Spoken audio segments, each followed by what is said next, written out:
Welcome back to another video on Exclusive Outdoors, and in today's video I am going to be doing a little video on some food plots. Here in Western Pennsylvania, I'm on some private land that I'm allowed to hunt. Kind of grew up hunting this property for years. It's about 70 acres, but it's surrounded by thousands and thousands of acres. It's like the highest point within the hunting area, I guess you want to call it. But this year, me and my dad went and put in two different locations of food plots with the Whitetail Institute bow stand. So the bow stand is kind of like a user-friendly food plot mix. It's a no-till basically, but what we did was kind of just roughed up the ground and threw the seed down and put some extra stuff in, but I'll talk about that when we get to the other locations. So we are going to head up to the first location, which is up on this hill here, and it's kind of in a corner, and a lot of deer like to bed up there, so that's kind of like their privacy. Put a little food plot in there, so we're gonna go up there and check it, and then we're gonna go down over the hill here, and we put in a nice, probably 10-yard food plot, so we're gonna check that as well. It's been about 3 weeks since we planted it, so we've been told by the landowner that it's been growing pretty good, so we're gonna go check it out. I'll catch you up there. So we're up on the first food plot up in this hill. As you can see, basically where this outline is. That's kind of where we threw it. All we did was took a weed eater, kind of took the grass down, this kind of grass down to the dirt, took some rakes, pulled it all down the bottom here, threw it over, took the seed, threw the seed down, and then we took burnt lime or white lime, dumped it all over here several times, and then we took triple 15 fertilizer and threw that on top as well and coated it pretty good. So there's a little bit of rye growing. I think this is ryegrass, and then there was clover, but there is a lot of deer tracks in here, so they must have been hitting the clover kind of hard. I don't know if I can find any.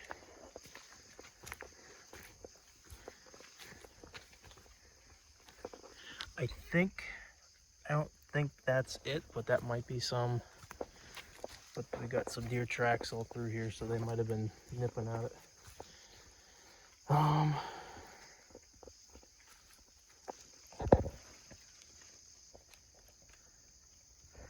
Yeah, I don't know what any of this is. I'll have to look at the bag and see, but there was like clover and rye, I think buckwheat, but there's just a whole mixture. But there's trails coming in on here, down there, over in here, and they're just crossing in here. So I want to say they're kind of hitting this hard. This isn't very grown at all, but they seem to be hitting it kind of decent, I guess. So after looking at this first food plot, it's not doing too good. It does, I think, get enough sunlight. You know, we didn't cut any trees down, so it's getting about 5-6 hours of sunlight every day through here. I think roughly in the morning. So it's not as thick and lush as you usually see on some of the food plots on TV and stuff like that, but it's definitely giving the deer another source of food besides your regular agricultural corn, soybeans. So it's more of a green, healthy stuff for them. There's some pokeberries up and through here, but other than that, they really don't have too much. There's some acorns, there's some white oaks, I know, straight across. So, but this is kind of giving them an alternative food source to help. So we are going to go down over the hill to the second one. That was the one that I was told is the one that is going to be the best. Our landowner said it's about that high, so we're going to check on and see how it's looking. So I'll catch you guys down there.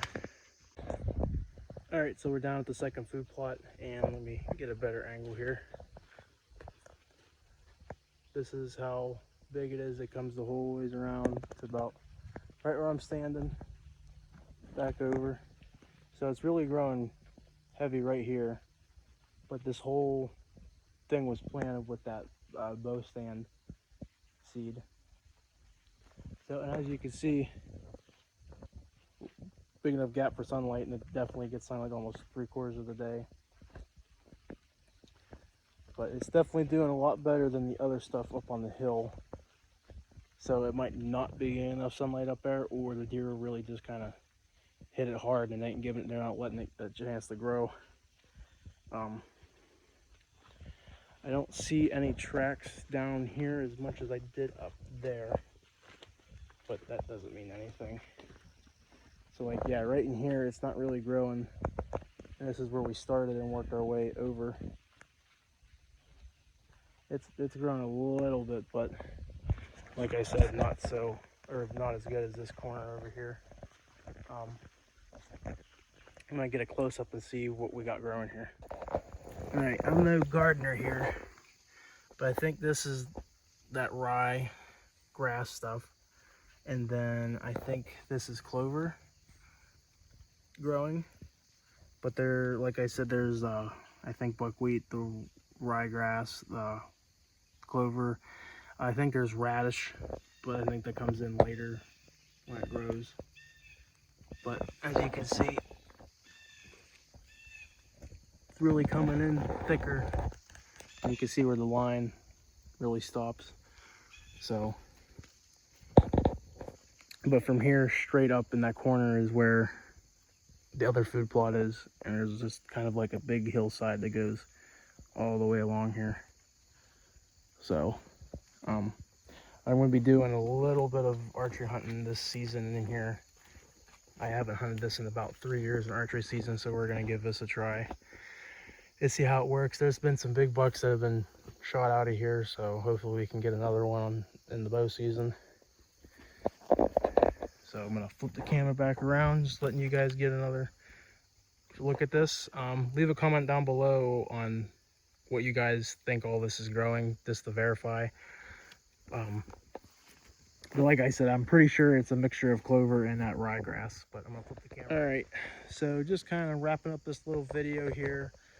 With the food plots, you can see I think that was excess lime that we just kind of threw, that we had left over, we just threw it down. So it's definitely growing here better than up there. The plan for next year is to get like a little tiller on the back of the four-wheeler and till this up, all this. It just kind of do it the proper way, I guess. Really mix up the ground, get some good lime in there, get some good fertilizer in there. So that kind of grows heavy. This was just kind of like a last minute decision we did and just threw it in there. So it's kind of growing, it's kind of not growing. Not bashing Whitetail Institute for anything like that. It's growing. It's supposed to be planted between August 15th to September 1st. So it's in that, it was planted before September 1st, early, like late mid-August. So I don't know how long it usually takes for that stuff to really flourish. But opening day here in Pennsylvania for archery is October 1st, so it's got about a little bit less than a month to go till opening day. So, but this is like a late fall, not a late fall, a fall in general and winter mix. So during the winter it'll still grow. But just gonna wrap the video up here, get back up this hill to the truck. But leave a like, leave a comment, and subscribe for the channel, so you guys can get the latest exclusive footage here. Don't forget to hit the bell notification so you guys get notified when I drop the newest video. Like I said in the previous video, there's going to be a lot of footage coming out this year. Me and Paul kind of been slacking on the hunting, so we're going to get back into filming, doing a lot more hunting this year. So until next time, keep it exclusive.